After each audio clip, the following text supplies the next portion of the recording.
Olá, galerinha do nono ano, tudo bem com vocês? Em primeiro lugar, é um prazer, uma satisfação imensa estar aqui com vocês novamente.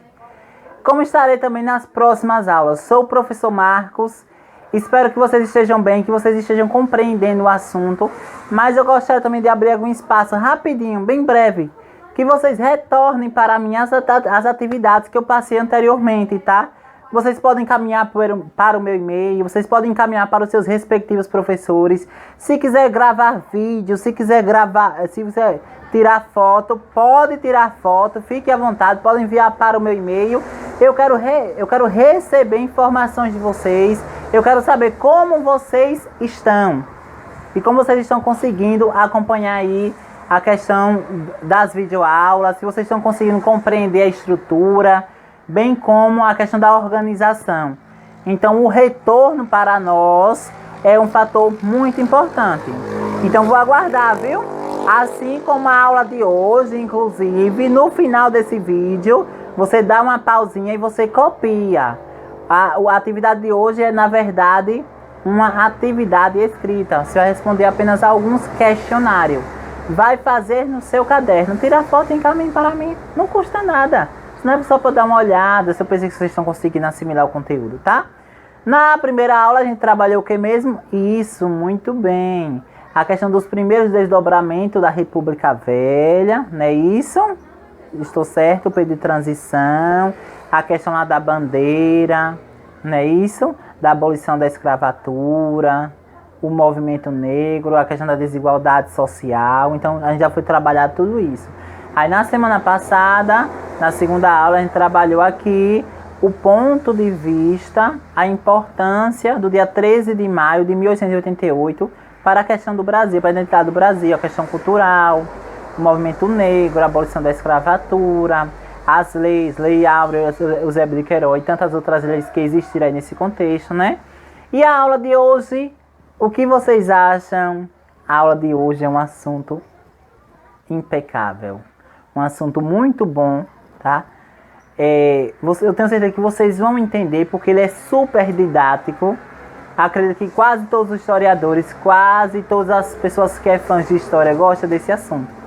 Que é justamente o que, pessoal? Os movimentos sociais e o processo da grande imigração. Hoje vocês vão entender o que é êxodo rural, o que foi a imigração, o que foi o que foram os movimentos sociais e como ele foi caracterizado pela revolta da vacina, por exemplo. Revolta da vacina, sim, tenha calma que o professor vai explicar ponto a ponto para vocês, tá? Mas antes disso, eu quero que vocês escolham um ponto bom de sua casa, que não haja interferência, nem barulho, essas coisas. Ao mesmo tempo, pegue seu caderno, pegue seu lápis, sua caneta, marcador de texto, panela de pressão, pegue o que vocês quiserem, mas eu quero que vocês anotem, tá? Anotem aí no caderno, bota a data de hoje, né? A data que assistiu o vídeo, tudo mais. A data que o vídeo foi lançado, o conteúdo, estruture bem bonitinho no seu caderno, depois tira uma foto. Vamos lá. Primeiro, eu preciso situar vocês e convidar vocês para os movimentos sociais que existiram na primeira República Velha, ou se não, conhecida como República Nova. Vamos sair de 2020, esqueça o coronavírus, Covid-19, pandemia, e vamos para 1905, ou melhor, 1904, pois é nesse período aí que surgem os primeiros movimentos sociais republicanos. Temos em primeiro lugar a Revolta da Espada. O que foi a Revolta da Espada? Foi o golpe de Marechal Deodoro e Floriano Peixoto, ao qual colocou abaixo o Império. Mas também temos aí outros movimentos sociais que existiram na República do Brasil.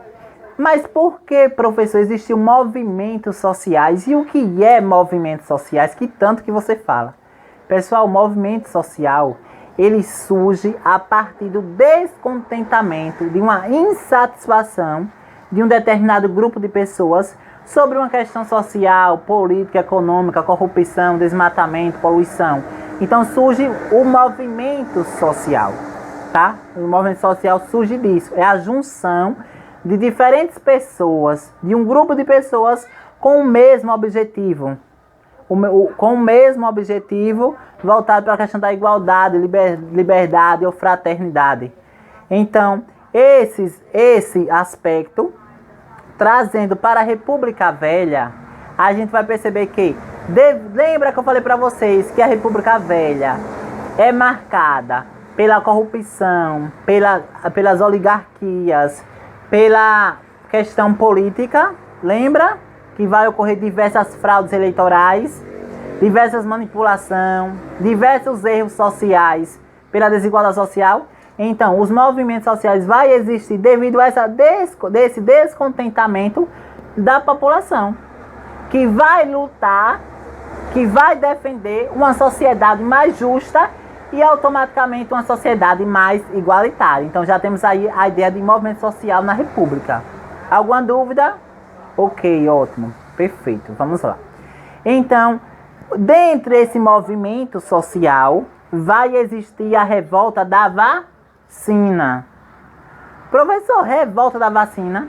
Como assim? Em 1904, se eu não estou enganado, vai surgir a revolta da vacina que vai ocorrer no estado de Rio de Janeiro. Veja, já é estado, não é mais província. Vai ocorrer na província de Rio de Janeiro, a qual é um grupo de pessoas, aliás, a qual a sociedade do Rio de Janeiro vai se unir contra o governo, contra uma medida higienista do governo. Olhe, pessoal, preste atenção.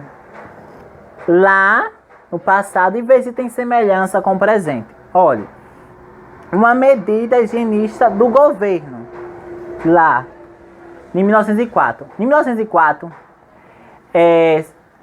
o governador, aliás, o prefeito de Rio de Janeiro, decretou uma vacina, há uma obrigatoriedade da vacina, se não estou enganado, contra a varíola, né? Já que o Rio de Janeiro estava ali sofrendo um processo de crescimento de casos e de diversas contaminação da varíola. Então o governo de Rodrigo de Pereira, se não estou enganado, ele vai fazer com que as pessoas sejam vacinadas de forma obrigatória. Mas não houve um processo de conscientização, não houve um processo de informação do governo para com as pessoas. Então isso vai gerar um descontentamento, um desentendimento, porque imagine aí, você está andando aí pela Rua do Prado, está andando aí pela Praça Olímpio Campos e de repente para uma equipe de higienistas e te aplica uma vacina. Imagine aí qual seria a sua reação se você não sabe qual é o efeito dessa vacina, o porquê que você está tomando essa vacina e, sobretudo, para quê? Para que serve? Então, pelo fato de naquele período não ter ocorrido o processo de campanha da informação, o governo se achou na propriedade ou com a autonomia de decretar a obrigatoriedade da vacina. E aí o governo saiu parando as pessoas na rua e aplicando vacina. Entende? E nesse processo de aplicação de vacina houve resistência. Essa imagem aí agora, ó, vamos parar para analisar essa imagem. Veja que de um lado nós temos o quê? Enfermeiros, médicos, profissionais da saúde, não é isso? E do outro nós temos quem? A população. De um lado temos os médicos que estão segurando aí o quê? Luvas, vacinas, aparelhos, não é isso? Percebam isso. E do outro lado nós temos a população que está segurando faca, foice, facão, machado. Então, são dois aspectos aí que está em torno da revolta da vacina. Porque a população dos profissionais os médicos, higienistas, queriam vacinar a população que estava com o machado, com os machados. Mas só que a população não sabia do que se tratava a vacina. E pelo fato de não saber do que se tratava a vacina, automaticamente eles recusaram e entraram em um processo de conflito. Então, esse motim, essa revolta, ficou conhecida como a revolta da vacina contra a varíola. Temos aí um dos primeiros movimentos sociais que a população se uniu para tentar barrar a obrigatoriedade da vacina. Entende? Porque o governo não passou as informações e as pessoas eram vacinadas de forma brutal. Chegou a determinados pontos que tinham que amarrar os moradores. Há diversos relatos aí pelos historiadores que amarravam pessoas na árvore como animal para aplicar vacina. Mas ao mesmo tempo disso, de ter a rejeição da população, concordo plenamente. Imagina uma pessoa chegar e me dar uma vacina do nada, eu sem saber o que é, vai que eu morra, né? Então, mas ao mesmo tempo, olhe como é que ocorria. Os pais saíam de suas casas para trabalhar e suas esposas normalmente ficavam a sós com seus filhos.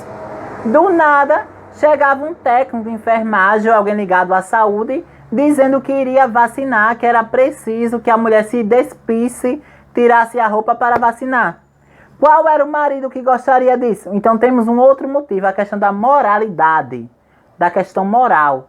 Naquele período, pessoal, um profissional de saúde topar em uma pessoa, em uma mulher, era algo imoral. Só poderia topar se por acaso necessariamente houvesse a permissão especificamente do marido, porque naquele período ali prevalecia a questão do machismo, entende? Então isso vai marcar, será um dos motivos que vai levar à revolta da vacina. Como também, além da revolta da vacina, que trouxe consequências drásticas, porque a vacina ela foi cancelada, tá? Ela foi cancelada. Houve um processo agora, o correto, houve um processo de campanha e de informação, e depois foi que a vacina ela foi aceita pela população. Mas anteriormente a isso teve uma revolta de briga mesmo, de sair tapa a tapa no meio da rua, porque a população não aceitava ser vacinada por uma coisa que ela nem sabe qual era o real objetivo. Entende? Então temos aí a primeira revolta da vacina e, sobretudo, um movimento social muito importante que girou em torno dele. Mas também temos canudos, contestados, que aí eu vou explicar na próxima aula. Mas eu quero que fique claro aqui para vocês a revolta da vacina. Ao mesmo tempo que estava ocorrendo a revolta da vacina, na região no Rio de Janeiro, no município do Rio de Janeiro, estava ocorrendo também, no estado do Rio de Janeiro, estava ocorrendo também um forte processo de imigração para o Brasil.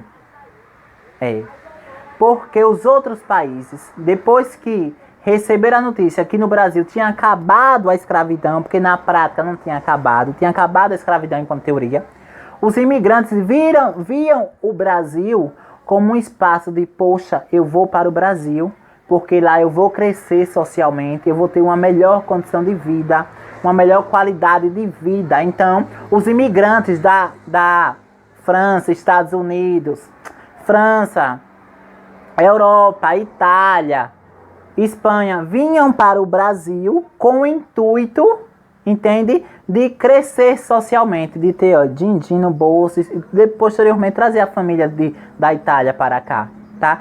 Mas só que quando eles desembarcavam do navio, eles percebiam, na verdade, que a realidade era outra. Que aquela informação que tinha chegado lá na Europa, que o Brasil tinha acabado a escravidão, era mentira. Foi uma lei para os ingleses ver, entende? Mas, na verdade, a escravidão perpetuava. Então, eles iam para o Brasil, viam uma realidade totalmente diferente. E aí, alguns deles não tinham condições para voltar, então eles ficavam aqui. E aí foi gerando um processo de mistura, um processo de miscigenação, imigrantes, portugueses, nativos, escravos. Por isso que o Brasil hoje ele é rico nessa questão da formação identitária, tá? Da cultura do Brasil. Isso é algo muito preponderante e muito importante, que deve ter respeito, sobretudo. Mas, ao mesmo tempo que vinha imigrantes de lá de outros países para o Brasil, existia também o êxodo rural. Anote isso no seu caderno. Êxodo rural foi uma prática que existiu em quase todos os períodos, em quase todos os momentos da República Velha. Significa a saída forçada de um determinado povo para uma outra área dentro do seu próprio estado. Aliás, dentro do seu próprio país. Por exemplo, a região Nordeste. Nesse período aí houve o êxodo rural, que foi a saída dos nordestinos em massa, em grande quantidade, para as metrópoles. Que metrópoles? São Paulo e Rio de Janeiro, tá? Que eram as grandes metrópoles, como também Minas Gerais. Então, esse êxodo, essa saída forçada, que é uma saída forçada, eles saíram daqui por uma questão de sobrevivência, que devido à seca, caso eles não saíssem, automaticamente eles iriam morrer de fome. Então, é uma saída forçada. Eles saíram para essas metrópoles. Quando chegaram lá, eles se desbruçaram com uma realidade também diferente. O professor, mas será que não tinha como ligar não para saber como é que estava a realidade de São Paulo? Não, porque naquele período não tinha tanta tecnologia como hoje de comunicação. Então havia uma distância.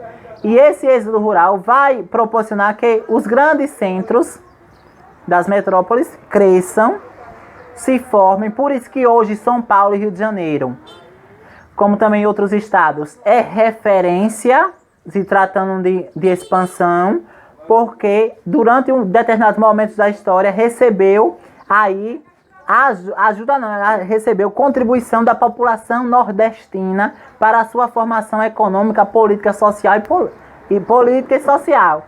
Entende? Então veja que o êxodo rural é uma prática que significa a saída forçada de um determinado espaço para um outro, por uma questão de sobrevivência e tudo mais. Alguma dúvida sobre o êxodo rural? Então estava ocorrendo revoltas, como a revolta da vacina, movimentos sociais, estava ocorrendo imigração.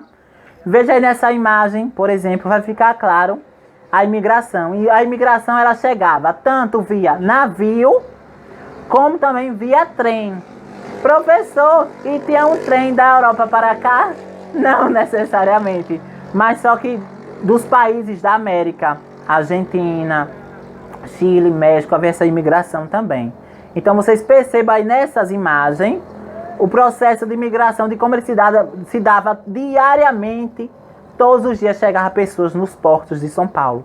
Como aí no caso de 1907, aí ó, chegando, desembarcando esses imigrantes aí. E diversos outros casos. Por hoje, pessoal, é somente isso. Façam a atividade desta aula, como também das outras anteriores. Estou aguardando vocês, tá? Fiquem bem, fiquem em paz e até breve.